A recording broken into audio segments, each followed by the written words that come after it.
লোকসভাত আজি বহুচৰ্চিত ৱাকফ সংশোধনী বিধেয়ক সন্দৰ্ভত আলোচনা কৰা হৈছে। সদনত প্ৰশ্ন উত্তৰ পৰ্ব শেষ হোৱাৰ পাছতে বিধেয়কখন আলোচনাৰ বাবে সময় নিৰ্ধাৰণ কৰা হৈছিল। লোকসভা অধ্যক্ষ ওম বিৰলাৰ নেতৃত্বত প্ৰতিটো বৃহৎ ৰাজনৈতিক দলৰ প্ৰতিনিধিৰ উপস্থিতিত বিধেয়ক উত্থাপন সন্দৰ্ভত হোৱা বিজনেছ এডভাইজাৰী কমিটিৰ বৈঠকত বিধেয়কখন আলোচনাৰ বাবে 8 ঘণ্টা সময় নিৰ্ধাৰণ কৰা হৈছে। আগবঢ়াইছে আমি পোনপটীয়া সম্প্ৰচাৰ।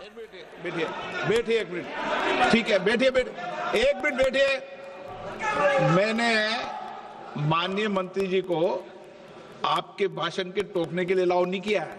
वह आपने तो भाषण शुरू नहीं किया था, नहीं शुरू करने वाले थे। वह दूसरे विषय पर अपनी बात करना चाहते। आपके भाषण को नहीं काट रहे आप, नहीं आपके भाषण को, वो तो अपनी बात कोई दूसरे विषय पर रखना चाहते हैं। मेरा सर इतना कहना है कि हम लोग शांति से बैठ के सुनेंगे। चर्चा का पूरा टाइम तय हो चुके हैं, हम लोग नोट करेंगे, सबका बात सुनेंगे। मेरा सिर्फ इतना अनुरोध है कि जैसे कि माननीय सदस्य कहेंगे कि मैंने मिसलीड किया, तो कौन सा पॉइंट मिसलीड किया वो बता दे। ऐसे आप आरोप ना लगाए, मेरा यही कहना है। आप तर्क बताइए कहाँ मिसलीड हुआ पॉइंट। अध्यक्ष महोदय, जो इन्होंने 2013 यूपीए गवर्नमेंट के संदर्भ में कहा पूरा का पूरा मिसलीडिंग है, झूठ है। और हम डिमांड करते हैं कि वो ऑथेंटिकेट करें, हम डिमांड करते हैं ऑथेंटिकेट करें। इसीलिए बार बार इन्होंने आरोप लगाए, बार बार इन्होंने भ्रम फैलाया। आप इसीलिए हम भी अपनी बात रखेंगे, कृपया आप भी सुनने का धैर्य रखिए। अध्यक्ष महोदय, मेरा भी सौभाग्य है कि पिछले सदन में मैं अयोध्या राम मंदिर पर अपने पार्टी का मैंने अपना व्यू, अपने पक्ष रखा और आज वक्फ संशोधन 2025 पर अपनी दल का और विपक्ष की तरफ से अपना पक्ष रखा। और अयोध्या राम मंदिर में भी और आज के वक्फ के संशोधन में भी मेरा एक ही मार्गदर्शक है, वो है भारत का संविधान। भारत का संविधान जो कहता है कि हमारा भारत में हर व्यक्ति को सामाजिक, आर्थिक और राजनीतिक न्याय, विचार, अभिव्यक्ति, विश्वास, धर्म और उपासना की स्वतंत्रता और साथ साथ में यह कहता है कि व्यक्ति की गरिमा और राष्ट्र की अखंडता सुनिश्चित करने वाली बंधुता। ये बिल आज इस संविधान के इस जो मूल जो ढांचा है उस पर आक्रमण है। और इनकी जो पूरा जो भाषण था वो हमारे संविधान के इस मौलिक अधिकार पर, हमारे संघीय ढांचे पर एक आक्रमण था। आज इस सरकार का इस बिल के द्वारा 4 इनके मूल उद्देश्य। पहला मूल उद्देश्य है कि संविधान को कमजोर करना, टू डाइल्यूट द कॉन्स्टिट्यूशन। इनका दूसरा उद्देश्य है भ्रम फैलाना, to defame the minority communities of India. इनका तीसरा उद्देश्य है to divide the Indian society. हमेशा एक हमारे बीच में एक लिटिगेशन चलता रहे, मसला और बढ़ता जाए, ये उनका उद्देश्य है। और चौथा इनका उद्देश्य डाइल्यूट, डिफेम, डिवाइड, और चौथा इनका उद्देश्य है to disenfranchise the minority communities. आज माइनॉरिटी कम्युनिटीज के प्रति अपनी संवेदना जता रहे हैं। सर, कुछ हफ्ते पहले देश में विभिन्न जगहों में लोगों ने ईद की शुभकामनाएं एक दूसरे को दी। और क्या आपको पता है कहां इनकी डबल इंजन की सरकार ने लोगों को रास्ते पे ईद का नमाज भी पढ़ने नहीं दिया। और ये बात करेंगे आप अल्पसंख्यकों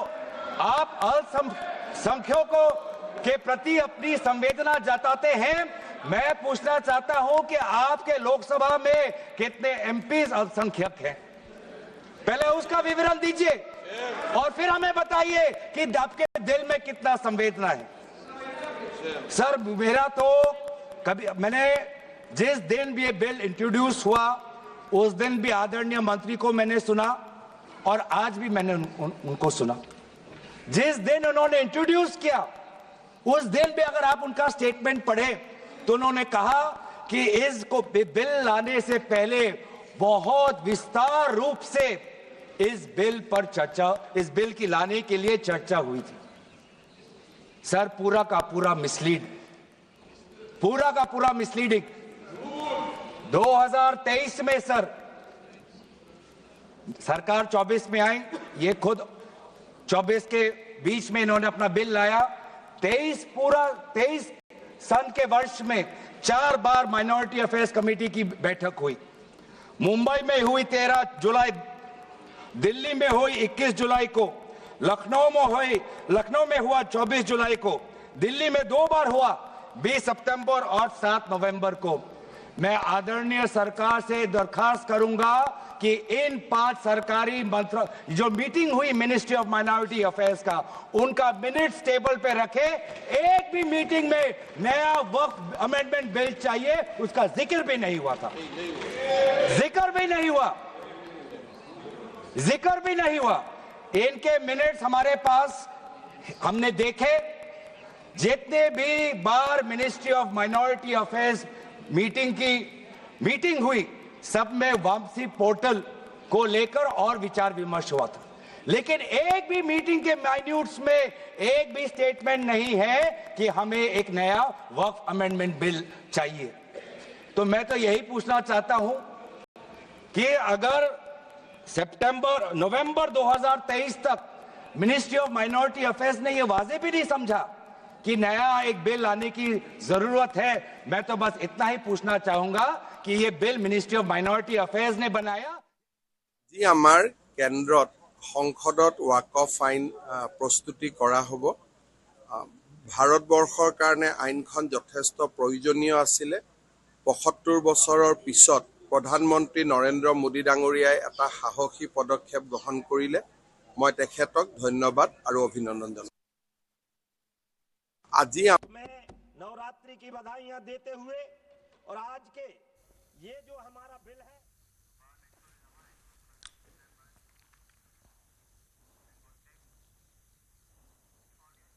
আজি ৰাভা হাছং স্বায়ত্তশাসিত পৰিষদৰ নিৰ্বাচন। ৰাভা হাছং স্বায়ত্তশাসিত পৰিষদৰ মুঠ ৩৬টা সমষ্টিত ৩৩টা সমষ্টিত পুৱা ৭ বজাৰ পৰা আৰম্ভ হৈছে ভোটগ্ৰহণ।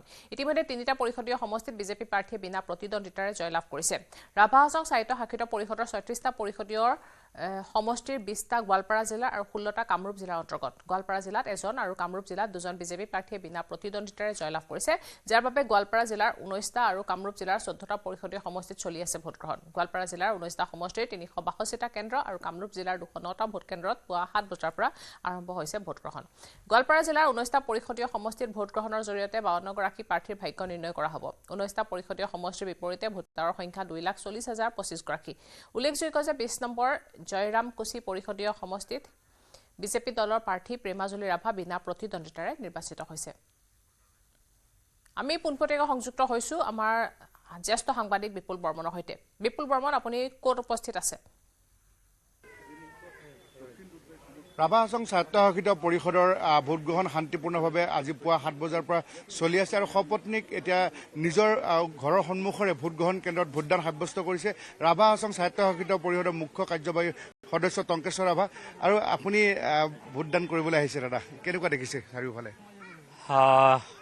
মই আজি তৃতীয়বাৰৰ কাৰণে নিৰ্বাচন প্ৰতিদ্বন্দ্বিতা মই কৰিছোঁ আৰু আপোনালোকৰ যোগেদি মাধ্যমৰ যোগেদি ৰাতিপুৱাৰ পৰা যিবিলাক খবৰ মই লৈছোঁ দেখিছোঁ, মানে ৰাইজে ইমান সুন্দৰ উৎসাহ আনন্দৰে ভোট প্ৰদান কৰিবলৈ আহিছে, তাৰ কাৰণে মই ধন্যবাদ জ্ঞাপন কৰিছোঁ।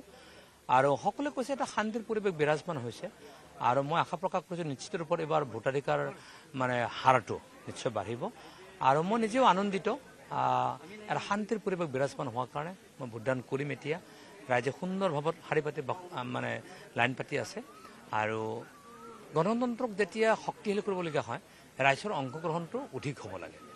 আৰু ৰাভা হাছং শক্তিশালী হোৱা মানে হ'ল কি গণতন্ত্ৰ শক্তিশালী হোৱা আৰু ৰাভা হাছং ভোটদান অধিক মানে ভোটাৰে দিবলৈ অহাৰ উদ্দেশ্য এটাই হ'ব যে ৰাভা হাছংখন আমাৰ ৰাভা হাছং, মোৰ ৰাভা হাছং, ৰাইজৰ ৰাভা হাছং বুলি পেলাই 7 লাখ জনসাধাৰণে ভাবি লৈছে আৰু সেইকাৰণে ভোটদান কৰিবৰ কাৰণে দলে বলে আহিছে। দাদা ৩৬টা পৰিষদীয় সমষ্টিৰ ৩টাতো ফলাফল ওলাই গৈছে গতিকে আপুনি কিমান দূৰ আশাবাদী যে ৩৬টাৰ ভিতৰত ৩৬টাই আসনে আপোনালোকক জয়লাভ কৰিব মই আগতেও বহুবাৰ কৈছোঁ আমাৰ ভাল গলকিপাৰ আছে ভাল ডিফেন্স খেলা আমাৰ আছে আৰু ভাল আমাৰ স্কোৰাৰ আছে আৰু যদি ক্ৰিকেটত যোৱা যায় আমাৰ ভাল উইকেটমেন আছে ভাল বেটছমেন আছে গতিকে কোনেও আমাক মানে যিজনে আমাৰ বেটছমেন আছে মানে প্ৰতিটো বলেই ছিক্সাৰ হৈ যায় যেটা প্রতিটি বলেই সিক্সার হয় গতিকে ৩৩টাৰে আমি সিক্সাৰ মাৰিম গতিকে ৩৩টাত আমাৰ পক্ষত আপুনি কৈছিলে 36 জিকিব বুলি না সেইটোৱে তিনিটা অলৰেডি আমি জিকিলো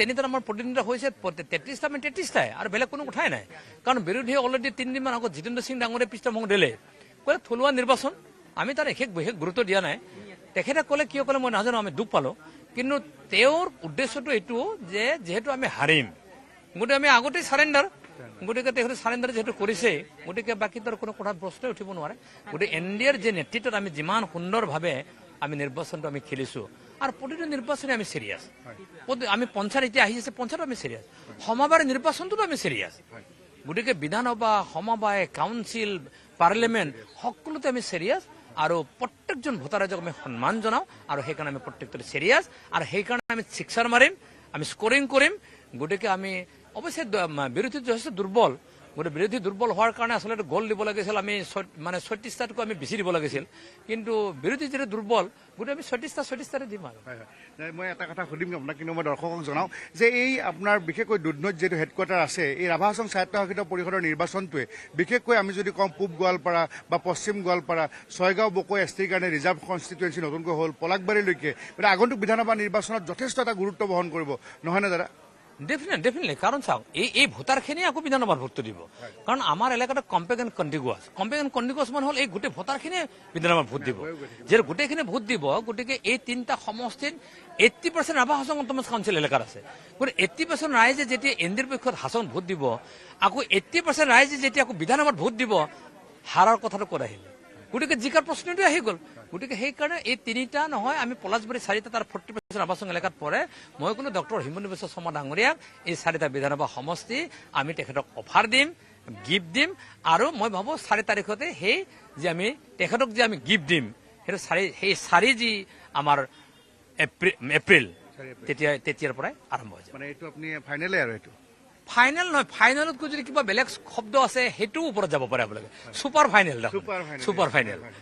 এটা কথা নুসুধিলে মোক ৰাইজে চাই আছে যিহেতু লাইভৰ জৰিয়তে আপোনাৰ যে মাজে মাজে জাতিগত বুলি কয় আপুনি ৰাভা নহয় বুলি কয় সেই উত্তৰটো আপুনি বহুবাৰ দিছে আজি কি ক'ব চাওক সেইটো সদায় নিৰ্বাচনলৈ আহে আৰু যিসকল মানে উত্থাপন কৰিছে তেওঁলোকে কংগ্ৰেছ দলৰ পৰা ইলেকশ্যন খেলি আছে নিশ্চিত গম পায় আপোনালোকে কংগ্ৰেছ দলৰ পৰা যিসকল মানুহে নিৰ্বাচন খেলি আছে তেখেতসকলে তাৰ উদ্দেশ্যটো কি ৰাজনৈতিক উদ্দেশ্য প্ৰণোদিত হয় মই আপোনালোক এটা এক্সাম্পল আজি আপোনালোক দি থলে বেছি ভাল হ'ব 3জন বিশেষ ব্যক্তিৰ নাম মই আপোনালোকক ক'ম চাব মানে BTCৰ এৰিমগাৰ জনক কাক কোৱা যোগেশ দেউৰী সকলোৱে গম পায় তেওঁ আমাৰ অসম বৈভৱ পাইছে আপোনালোকে অসম গৌৰৱ বঁটা পাইছে তেখেতে পাইছে তেওঁ হ'ল যোগেশ দেউৰী আমাৰ আকৌ মৰিগাঁৱৰ বিধায়ক কোন ৰমাকান্ত দেউৰী অট'নমাছ কাউন্সিলৰ চিফ কোন ভৈৰৱ দেউৰী যোগেশ দেউৰী বড়ো মানুহ ৰমাকান্ত দেউৰী তিৱা মানুহ ভৈৰৱ দেউৰী মানুহ এটা আপুনি ক'ব নেকি যে কোন হয়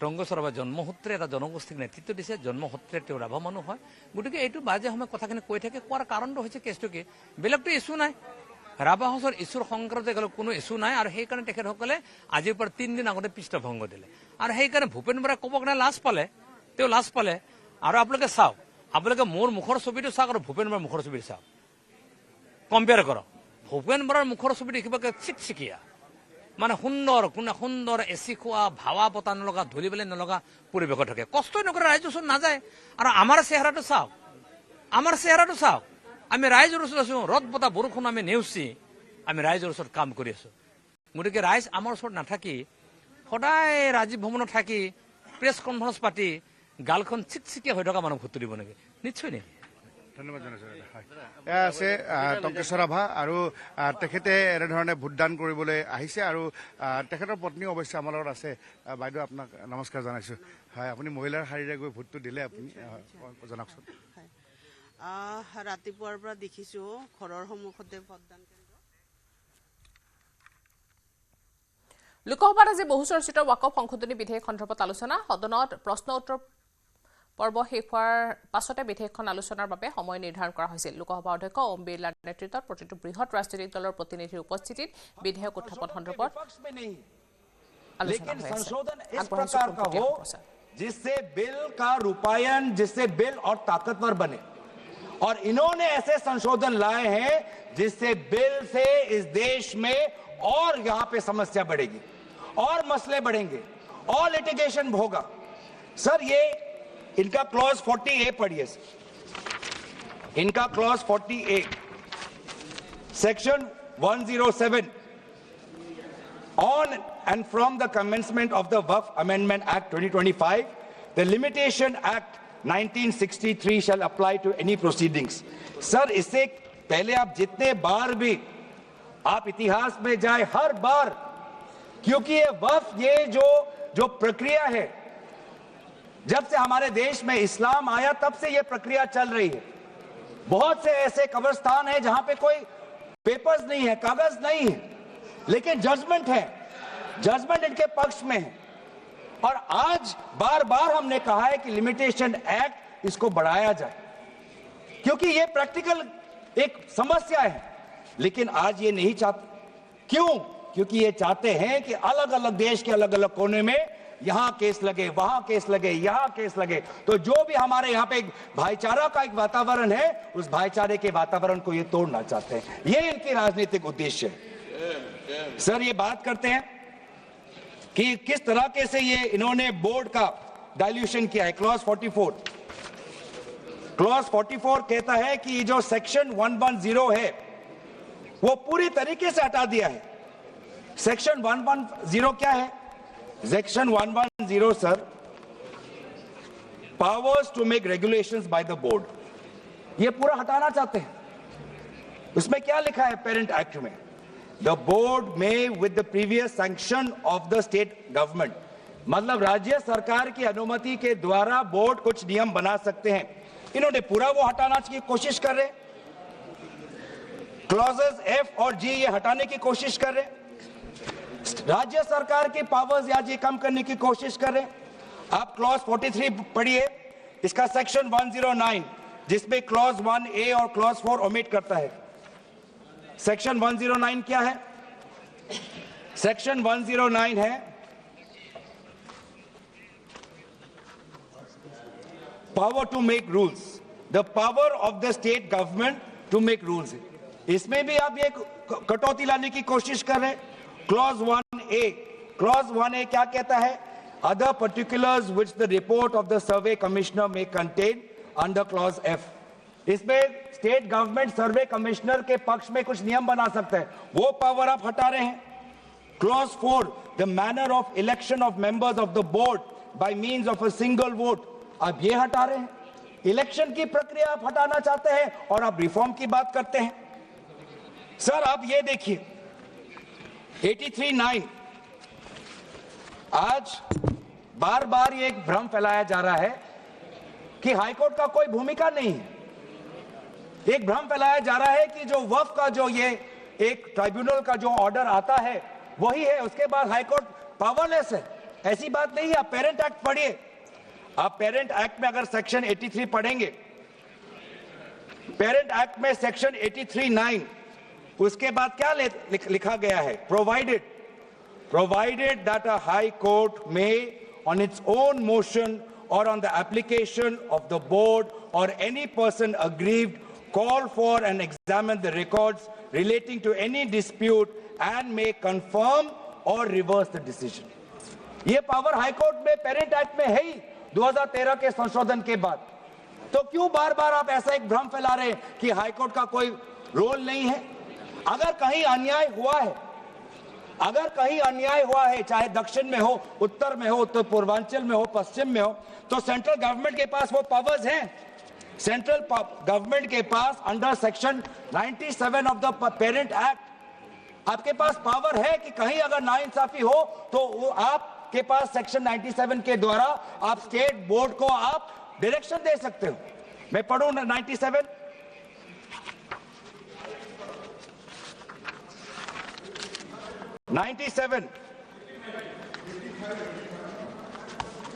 Directions 96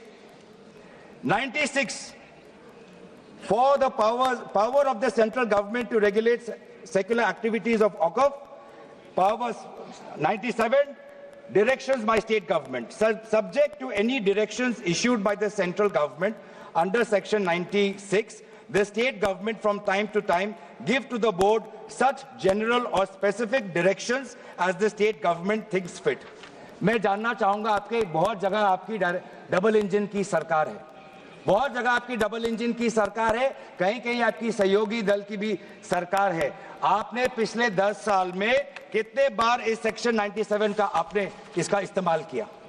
कहीं भी आप अगर नाइंसाफी हुआ तो कितने बार आपने सेक्शन 97 का आपने इस्तेमाल किया? उसका बोलिए, फिर जाके बोलिए कि ये जो पेरेंट एक्ट है ये कमजोर एक्ट है।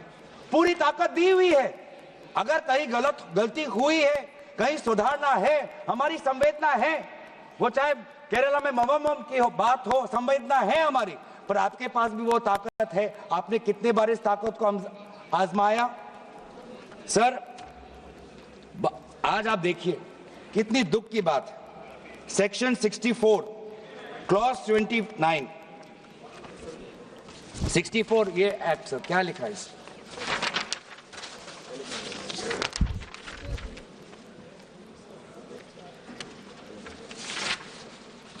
इसमें क्या लिखा है? न्यू एक्ट में section clause number 29L, clause number 29L में लिखा है कि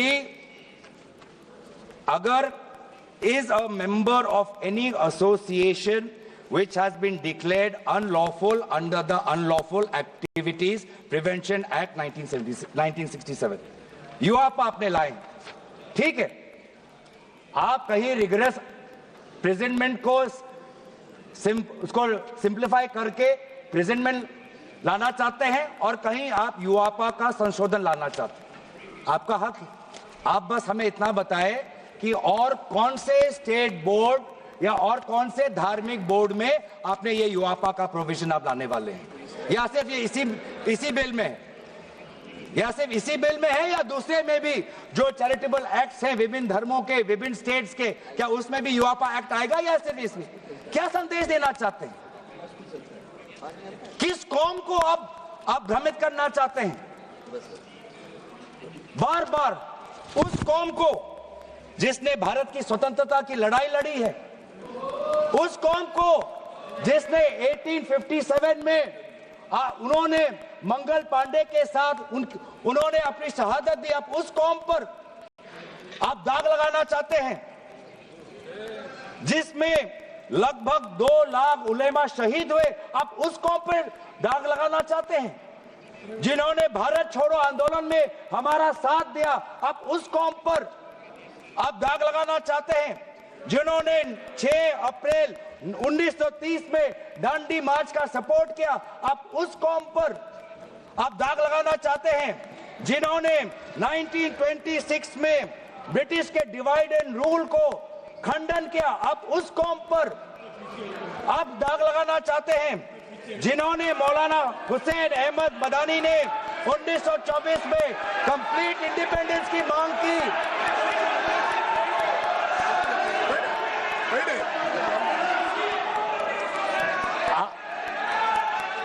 जब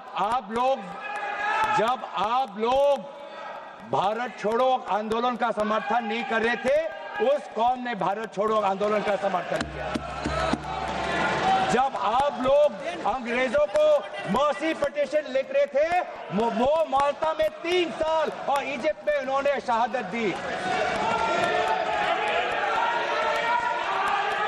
किस कौम पर दाग लगाना चाहते हो जिन्होंने 1924 में जिन्ना के 2 नेशन की थियरी को पूरी तरीके से नकारा, आप उस कौम पर लगा रहे हो? सर यही है इनका डिवाइड एंड रूल, यही है इनका डिवाइड एंड रूल। बहुत लोग पूछते हैं सर हमारा राष्ट्रवाद क्या है? सर हमारा राष्ट्रवाद, nationalism for us is being United in our shared love for our Bharat Mata, and the mutual respect for her culture, language, dress, food and religion. It is the love for our national flag, the Tiringa, जिसकी सम्मान आपने नहीं की थी. It is the sacrifice of the Indian freedom movement, जिसमें आपने भाग नहीं लिया. It is our thirst for knowledge, to seek excellence with limited resources, to be creative, to have the courage, to acknowledge the injustice of the past and have the wisdom to build new bridges. ये है हमारा राष्ट्रवाद, और ये राष्ट्रवाद आज हमारे संविधान में उल्लेखित है. तो सर, बार बार ये सरकार कहती है ये माइनॉरिटीज के पक्ष में है, लेकिन जब अमेरिका से माइनॉरिटी कमीशन का रिपोर्ट आता है कि माइनॉरिटीज के साथ नाइंसाफी होती है, तो इनको दुख होता है. जब यूएस का रिलीजियस कमीशन का रिपोर्ट आता है, तब इनको दुख होता है. सर, बार बार ये जो ऑप्टिक्स की बात कर रहे हैं, ये क्लॉज 42 सेक्शन 108A इन्होंने डिलीट कर दिया है. ये कहते हैं कि कैसे ओवरराइडिंग प्रिंसिपल कैसे आ सकता है. मंत्री महोदय को ओवरराइडिंग प्रिंसिपल से आपत्ति है.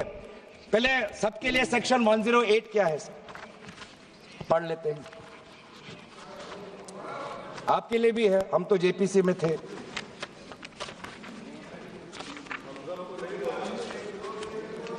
और सर, जेपीसी में भी सर दुख की बात करनी पड़ेगी सर, कि जेपीसी में ये कहते हैं कि सबका इन्होंने राय सुना, लेकिन आपको भी पता है विपक्ष के द्वारा एक भी संशोधन को इन्होंने स्वीकार नहीं किया. ये किस प्रकार का,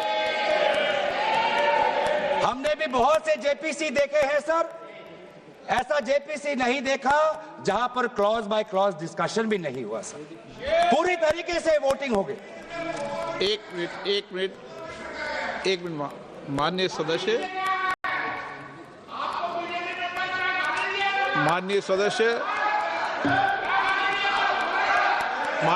इतना ध्यान रखें कि जेपीसी भी संसद का भाग होती है, इसलिए उसका भी ध्यान रखें. सर, इन्होंने जेपीसी की बात की. अगर इन्होंने ये नहीं करते कि जेपीसी में बहुत विस्तार रूप से चर्चा हुआ, तो मैं भी नहीं करता. इन्होंने उल्लेख किया, इसलिए मैं करना चाहता हूं. इन्होंने उल्लेख किया कि बहुत से लोग आए जेपीसी में. सर, ऐसे भी लोग आए जिनको वक्फ को लेकर इनका कोई जानकारी भी नहीं थी, कोई जानकारी नहीं थी सर. ऐसे भी आए सर. जेपीसी के मुद्दे हम बार बार हमने स्पीकर को चिट्ठी के द्वारा अवगत किया है, इसलिए हम उठा रहे हैं सर. इसमें 108A ये हटाना चाहते हैं, जिसमें power to have overriding effect. लेकिन ये जो प्रिंसिपल है ओवरराइडिंग का सर, ये आज भी विभिन्न स्टेट एक्ट्स में ये है. तेलंगाना के एक्ट में आज भी ओवरराइडिंग प्रिंसिपल है. तमिलनाडु के एक्ट में आज भी ये ओवरराइडिंग प्रिंसिपल है. आज भी आरटीआई एक्ट में, इंफॉर्मेशन टेक्नोलॉजी एक्ट में 2000 में, नालसा जैसे यूनिवर्सिटी में ये ओवरराइडिंग प्रिंसिपल है. तो इसीलिए आपको सिर्फ यहां पर आपको ओवरराइडिंग प्रिंसिपल से आपको मुश्किल है, लेकिन जो दूसरे एक्ट्स में जो ओवरराइडिंग प्रिंसिपल है, सेक्शन 108A के द्वारा सिमिलर प्रोविजंस है, उसमें आपको तकलीफ नहीं है. सर, मैं भी अपने, जैसे इन्होंने हमारे कुछ दोस्तों को सलाह दी, मैं भी इनके कुछ दोस्तों को सलाह देना चाहता हूं. सर, क्लॉज 40A सेक्शन 107 जो लिमिटेशन एक्ट जो हटाया गया है सर, आंध्र प्रदेश के एक्ट में ये लिमिटेशन एक्ट ऐसा ही एक लॉ है जैसे पेरेंट एक्ट में है. तो मैं भी इनके आंध्र प्रदेश के सदस्यों को मैं कहना चाहता हूं कि जो प्रोविजन आपके आंध्र प्रदेश के एक्ट में है, आज वैसे प्रोविजन ये सरकार हटाने वाली है. आपको भी बाद में आंध्र प्रदेश में अपनी जनता को उत्तर देना पड़ेगा. तेलंगाना और तमिलनाडु में हमने बात रखी है सर.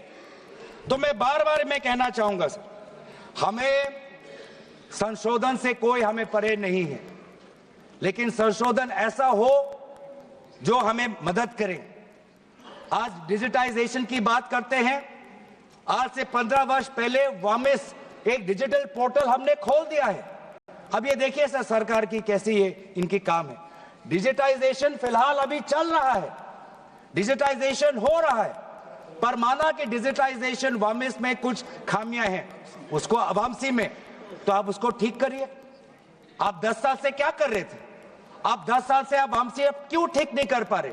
आप वो काम तो नहीं कर पा रहे, अब आप एक दूसरा नियम बना रहे हैं कि दोबारा आप एक नए पोर्टल पे अपने रिकॉर्ड्स आप अपलोड करिए। सर कितने बार हम इस सरकार को अपना कागज दिखाएं? वामसी का अगर इनका काम अधूरा है तो उसको ये काम संपूर्ण करे। अब लेकिन नहीं, इनका काम उद्देश्य यही है कि देश में मसला और बढ़े, और इसलिए आज इस बिल के विरोध में है। ये बिल हमारे देश की अखंडता, ये बिल हमारे संवैधानिक मूल्य, ये देश हमारे अल्पसंख्यकों की सम्मान, ये देश हमारे अमन शांति और सदन और जेपीसी में जिस प्रकार से विचार होना चाहिए था उस सब के विरोध में है। और इसलिए आज पूरा इंडिया अलायंस आज इस बिल के विपक्ष में खड़ा हुआ है। और यही बात कहते हुए मैं अपनी वाणी को समाप्त देता हूं। धन्यवाद, शुक्रिया। श्री रविशंकर प्रसाद।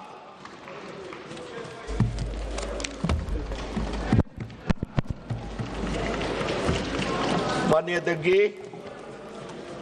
मैं बहुत कृतज्ञ हूं कि मुझे इस महत्वपूर्ण बिल पर बोलने का अवसर दिया गया है। सर, मैं विपक्ष की बात सुन रहा था, मुझे उनके तर्क को समझने में थोड़ी कठिनाई हो रही है। वक्फ बिल में संशोधन होना चाहिए लेकिन नहीं भी होना चाहिए, ये दोनों तर्क कैसे चलेगा? सबसे पहले बात थोड़ा संविधान की कर लेते हैं। आजकल लाल किताब बहुत घूमती है, जब भी कोई विषय होता है संविधान की लाल किताब दिखाते हैं। सर, हम संविधान की हरी किताब लेकर के आए हैं जो संसद में रखी हुई है, तो मैं इसी को दिखाऊंगा आज। सर, भारत के संविधान के मौलिक अधिकार में धारा 15 है। धारा 15 में लिखा हुआ है कि महिलाओं के साथ कोई विभेद नहीं होगा और सरकार महिलाओं के विकास के लिए कानून बना सकती है। तो अगर यह वक्फ बिल देश की खवातीनों के विकास के लिए, वक्फ में उनकी भूमिका के लिए यह कानून लाया जा रहा है, तो यह कानून गैर संवैधानिक कैसे हो गया भाई? सर, संविधान की धारा 15 में यह भी लिखा हुआ है कि सामाजिक रूप से पिछड़े वर्ग के लोगों के विकास के लिए सरकार कार्रवाई कर सकती है।